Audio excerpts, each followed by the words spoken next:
Job లేక ఇబ్బంది పడుతున్నారా? అయితే మెడికల్ కోడింగ్ మీకు మంచి ఆప్షన్. వెంటనే కాల్ చేసి కోర్సులో జాయిన్ అవ్వండి. నమస్తే రమగారు. నమస్తే జయ. రమగారు, చదువు, సంస్కారం, మంచి చెడు, కష్టం సుఖం, ఇవన్నీ జంట పదాలు మనకి. అవును. అయితే వీటిలో ఒకటి ఉంటే ఒకటి ఉండట్లేదు. ఒకటి ఉన్నప్పుడు విపరీతంగా ముందుకెళ్ళిపోవటం, విపరీతమైన ఆలోచనలు.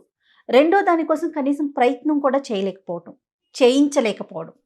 ఫర్ ఎగ్జాంపుల్ చదువుకు సంబంధించి పిల్లల్ని చాలా ఇబ్బంది పెట్టేస్తూ ఉంటామండి. నిజంగా చెప్పాలంటే ఎవరమైనా సరే ఇది అంగీకరించాల్సిన విషయం.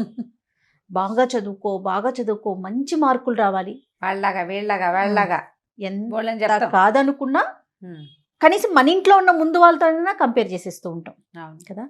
కానీ రెండో విషయానికి వచ్చేసరికి, సంస్కారం అనే దానికి వచ్చేసరికి, పెద్దయితే వాళ్ళే నేర్చుకుంటారు, మనల్ని చూసి వాళ్ళే వెళ్తారు. ఆ విషయం వైపు ఆలోచన కూడా చేయం. అది కొన్ని ఇబ్బందులకి గురవుతారేమో అనిపిస్తూ ఉంటుంది ఒక్కొక్కసారి. చదువుతోటి సంస్కారం రాదు. మనం నేర్పించాలి కదండి. చదువుతో వచ్చే సంస్కారాలు ఏంటంటే కొంచెం పాష్ సరి మాట్లాడడం, మంచి భాష వస్తుంది, ఇలాంటివి వస్తాయి. సర్దుకోవటం కొన్ని అంటే ఇప్పుడు స్కూలింగ్ వల్ల లేదా కాలేజెస్ వల్ల జనాలతో మూవ్ అవటం వల్ల సమాజానికి కావాల్సిన, సమాజంలో మెలగడానికి అవసరమైన కొన్ని విషయాలు ఆటోమేటిక్గా నేర్చేసుకుంటారు జయ పిల్లలు. మనం సారీలు, థ్యాంక్స్లు, ప్లీజ్లు క్యాజువల్గా అంటే నోటి మాటగా వాటిని వాడేసేయటము, అవసరమైన వాటిని ఉపయోగించుకోవటం, అవి మనం సహజంగా వచ్చేస్తాయి. అవునండి. కాకపోతే ఇప్పుడు ఈ సంస్కారం అనేది ఒక పెద్ద పదం. ఇప్పుడు ఈ ఊరికే మేనర్స్ వేరు, సంస్కారం వేరు. సంస్కారం అనగానే వ్యక్తులకి గౌరవించటం, ఇతరుల అభిప్రాయాలకి విలువివ్వటం, వీళ్ళు మనలాంటి వాళ్ళేనని గుర్తెరగటం, అంటే పెద్ద పెద్ద విషయాలే కాకపోతే పైగా మన దేశం పట్ల, సమాజం పట్ల బాధ్యతగా మెలగటం ఎంతో కొంత. అవును. ఏదైనా ఒకటి చదువుకుంటుంటే, ఒకళ్ళు నేర్పిస్తుంటే నేర్పించే వాళ్ళ పట్ల మర్యాదగా ఉండటం, టీచర్ల పట్ల మర్యాదగా, ఒక డిజోబే చేయకుండా, డిజానర్ చేయకుండా, అమర్యాదగా ప్రవర్తించకపోవడం, సింగిల్ వర్డ్స్ తో మాట్లాడకుండా, ఏకవచన ప్రయోగాలు చేయకుండా మర్యాదకరంగా ఉండటం, ఇవన్నీ మనం కొంత నేర్పాల్సి వస్తాం. పిల్లలు సహజంగా మాట్లాడేసినప్పుడు మనం కొద్దిగా కంట్రోల్ చేసుకుంటూ చెప్పుకుంటూ ఉండాలి. మనమే అలా మాట్లాడే స్వభావం ఉందనుకో, ఇంకా అసలు చేసేదే లేదు, చెప్పేది లేదు. చాలా చదువుకున్న వాళ్ళు కూడా ఆడవాళ్ళంటే చిన్న చూపు ఉన్న వాళ్ళు ఉంటారు. పెద్దవాళ్ళకి మర్యాద ఇవ్వరు. నలుగురిలో మెలిగేటప్పుడు మేనర్స్ తోటి, అంటే చక్కటి సంభాషణతోటి ఉండరు. ఏదైనా చిన్న తేడా రంగాన్ని దురుసుగా మాట్లాడేస్తారు. ఇవన్నీ కూడా నేర్పుకోవాలి, చెప్పాలి. ఇప్పుడు తల్లిదండ్రి ఉన్నారు, తండ్రి తల్లి పట్ల చాలా అనుచితంగా, నీకేం తెలీదు, నోటు గుడ్ ఫర్ నథింగ్ లాంటి మాటలు మాట్లాడితే పిల్లలకి చిన్నప్పుడు బాధగా ఉంటుంది, మా అమ్మని తిడుతున్నాడు నాన్న అని. కానీ అవి ఆటోమేటిక్గా అలవాటు అయిపోతాయి. ఆడవాళ్ళకి ఏం తెలియదు అనుకుంటారు వాళ్ళు. అవును, అమ్మకి అసలు ఏం తెలియదు అన్న ఫీల్లోకి, అమ్మకి తెలీదు, ఆడవాళ్ళ మీదే చులకన, చిన్న చూపు. అవును రమ్మగారు. ఇదైతే ఇప్పుడు వీళ్ళు ఇంట్లో ఉన్న తల్లులు లేదా తండ్రులైన చుట్టాల పట్ల అనుచితమైన మాటలు, అవన్నీ ఆటోమేటిక్గా అలా విని వచ్చేస్తాయి జయ. వీళ్ళు మంచివాళ్ళు కాదు, వీళ్ళు మంచివాళ్ళు, జడ్జిమెంట్లు పాస్ చేసేయటం మనం, ఇవన్నీ పిల్లల మీద ప్రభావాన్ని చూపిస్తాయి. దీంతోపాటు మన ఇంటికి ఎవరైనా వస్తే వాళ్ళతో మర్యాదగా మాట్లాడడం, కనీసం మంచినీళ్ళు ఇవ్వటం, ఫోన్ మేనర్స్, ఫోన్లో సమాధానం చెప్పటం, ఫోన్లో సరిగ్గా మాట్లాడటం, వచ్చిన వాళ్ళకి సమాధానం, అవన్నీ కూడా మనం నేర్పవలసిందే. సంస్కారంలో ఇవి కూడా భాగాలు. సంస్కారవంతమైన సమాధానం, ఎవరైనా పనిచేస్తుంటే పెద్దవాళ్ళకి అసలు చిన్న సహాయం చేయటం, వాళ్ళు ఎలా చేస్తే మాకెందుకు ఇలాంటి ధోరణి ఉండకూడదు. మనకి ఇప్పుడు ఏంటంటే ఇదివరకట్లాగా మన సమాజం పెద్దది కాదు, మనకి చిన్న చిన్న సమాజాలుగా విడిపోయాం. మనము మన ఇల్లే అంతే. ఇంట్లో మనం ఎవరుంటాం, ఇద్దరు భార్య భర్త, ఓ పిల్ల ఓ పిల్లాడు, అంతే కదా. ఇద్దరు పిల్లలు ఉన్నా వీళ్ళ సమాజం ఇంతే ఉంటుంది. వీళ్ళు ఏదైనా ఒక పర్టికులర్ సిచ్యువేషన్లోనే ఎవరినైనా కలుస్తారు, కానీ లేకపోతే ఎవరితోటి కలిసి ఉండటల్లా, పెంపకాల్లో ఇవన్నీ కుదరటల్లా. కానీ రేపొద్దున మన వర్క్ ప్లేస్లోకి వెళ్ళామనుకో, 10 మందితో కలిసి చేయాలి కదా. ఇప్పుడు ఎవరితోటైనా ఎమికబుల్గా ఉండటం, ఎవరితోటైనా మర్యాద పురస్సరంగా ప్రవర్తించడం, అది ప్రాక్టీస్ లేకపోతే వీడు వర్కింగ్లో ఎలా చేస్తాడు, వర్క్ ప్లేస్లో ఎలా అవుతాడు, సరిగా ఉండలేకపోతాడు. గ్రూప్ డిస్కషన్స్లో పాల్గొనాల్సి వస్తుంది, కలిసి టీమ్ వర్క్గా పనిచేయాల్సి వస్తుంది. వాటికి వేటికి వీళ్ళకి ప్రాక్టీస్ ఉండదు. చిన్న మాట అనగానే ఎఫెండ్ అయిపోవటం, వాళ్ళ తాలూకు అంటే మనసుకు తగిలిన చిన్న చిన్న వాటిని కూడా పని మీద దాని ప్రభావం చూపించేస్తాయి. అవును రమ్మ, ఇది అసలు ఒక సపరేట్ టాపిక్ కింద చేద్దాం రమ్మగారు ఈ విషయం మాత్రం. ప్రతి చిన్న విషయానికి కోపాలు తెచ్చుకోవటం, మూడ్ ఆఫ్ చేసుకోవటము, దాంట్లో నుంచి బయటికి రాలేకపోతే బయటపడకుండా ఎవరైనా వచ్చేసరికి వచ్చిన వాళ్ళతో దురుసుగా మాట్లాడటం, లేదా ఇంట్లో వాళ్ళ మీద మాట్లాడటం, ఒక చోట కోపాన్ని ఇంకో చోట చూపించడం, ఇవన్నీ కూడా సంస్కారాల్లో భాగాలే. రకరకాలు ఫేజెస్ వేరు. ఇది మనం నేర్పుకోవాలి, చెప్పాలి, సరిచేయాలి. మనం ఉండాలి, మనం కూడా అలా ఉండాలి. ఇప్పుడు మనని మనం సరి చేసుకుంటూ పిల్లల్ని సరిచేయాలి. ఎవరి పట్లైనా అంటే దుష్టు మాటలు ఆడేయటము, జడ్జిమెంటల్గా బిహేవ్ చేసేయటము, అనేయటము, వాళ్ళంతే వీళ్ళంతే వాళ్ళలాగా వీళ్ళలాగా అంటే ఎప్పుడు ఎవరో ఒకళ్ళని విమర్శిస్తూ ఉండటం కూడా సంస్కారం కాదు కదా. ఆ నెగిటివ్ థాట్స్ కదండి. బాడీ షేమింగ్ చేయటం, డ్రెస్సింగ్ మీద మాట్లాడటం, కామెంట్స్ చేయటం, పేదవాళ్ళైతే వాళ్ళని చిన్నబుచ్చటం, గొప్పవాళ్ళైతే వాళ్ళని చూసి ఇన్ఫీరియర్గా ఫీల్ అయిపోవటం, కుళ్ళుబొత్తనం ఫీల్ అవటం, ఇవన్నీ కూడా మనం ఎక్స్ప్రెషన్స్ ఇచ్చిన కొందికి పిల్లల మీద దాని ప్రభావం ఉంటుంది. మనం దాన్ని వాళ్ళని సరిచేయలేకపోతాం వాటిని. ఇవన్నీ సంస్కారాలే కదా. ఇప్పుడు భగవంతుడి సృష్టి 1,00,000 రకాలుగా ఉంటుంది. ఒకళ్ళు లావుగా ఉంటారు, ఒకళ్ళు సన్నగా ఉంటారు, ఒక నలుపు, తెలుపు, ఎరుపు, బోల్డ్ అన్ని రంగులు. కొంతమంది పిల్లలు సాధారణంగా పాప ఏదైనా ఇబ్బందులకు గురైన పిల్లలు ఉంటారు. అవును. ఇప్పుడు వాళ్ళని వెంటనే తుస్కరించేసేయడం, చిన్నబుచ్చేసేయడం చేయకూడదు. వాళ్ళు మనలాగానే భగవంతుడి సృష్టి. ఇది భావించాలి. అది మనం భావించి పిల్లలకి నేర్పించాలి. లేకపోతే వాళ్ళందరి పట్ల కూడా అనుచితమైన ప్రవర్తనతోటే ఉంటారు. దానివల్ల ప్రపంచానికి చెడిపోయేది ఏం లేదు. సమాజానికి వచ్చే చెడు కంటే మన పిల్లలకు వచ్చే చెడు ఎక్కువ.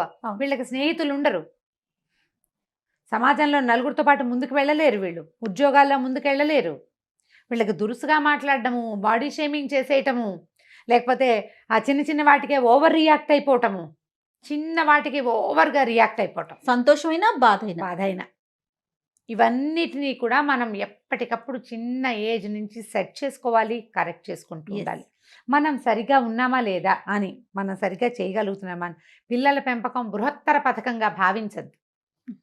మనకు ఒకటి సరి అయినది అనే విషయం ఉంటే ఆ విషయాన్ని కరెక్ట్ చేసుకోండి. ఏది సరి చేసుకోవాలో దాన్ని చిన్న చిన్న విషయాల్లో కరెక్షన్స్ చేసుకుంటూ రండి. పిల్లలు అబద్ధాలు చెప్పకూడదు అంటే మనం అబద్ధం చెప్పడం మానేయాలి. పిల్లలు మర్యాదగా ప్రవర్తించాలి, మనం మర్యాదగా ప్రవర్తించాలి. పిల్లలు 4 కూరలు తినరు, ఎవరింటికైనా వెళ్తే కంచాల చుట్టూతా పోసుకుంటున్నారు, బాగుండలేదు. ఇంట్లో రోజు దగ్గర కూర్చొని ప్రాక్టీస్ చేయించాలి. ఎలా మనం టేబుల్ మేనర్స్ అవి చెప్తామా, అలాగే పీపుల్ మేనర్స్, మనుషులతోటి మర్యాదగా వ్యవహరించడం అనేది నేర్పుకోవాలి. అట్లా అనకూడదు, అక్కడ కరెక్షన్స్ మొదలు పెట్టకూడదు. ఎక్కడైతే వీళ్ళు అమర్యాదగా ప్రవర్తించారో అదే ప్లస్ చేయొద్దు. ఇంటికి వచ్చాక నాన్న ఇలా చేసావు, ఇలా మాట్లాడకూడదు. తాతగారు, పెద్దవాళ్ళు నమస్తే చెప్పకపోయినా పర్వాలేదు, ఆయన పలకరించినప్పుడు చక్కగా మాట్లాడు. చిన్నపిల్లలకి మనం ఏడాది రెండు నమస్తే చెప్పు, హాయ్ చెప్పు నేర్పిస్తాం.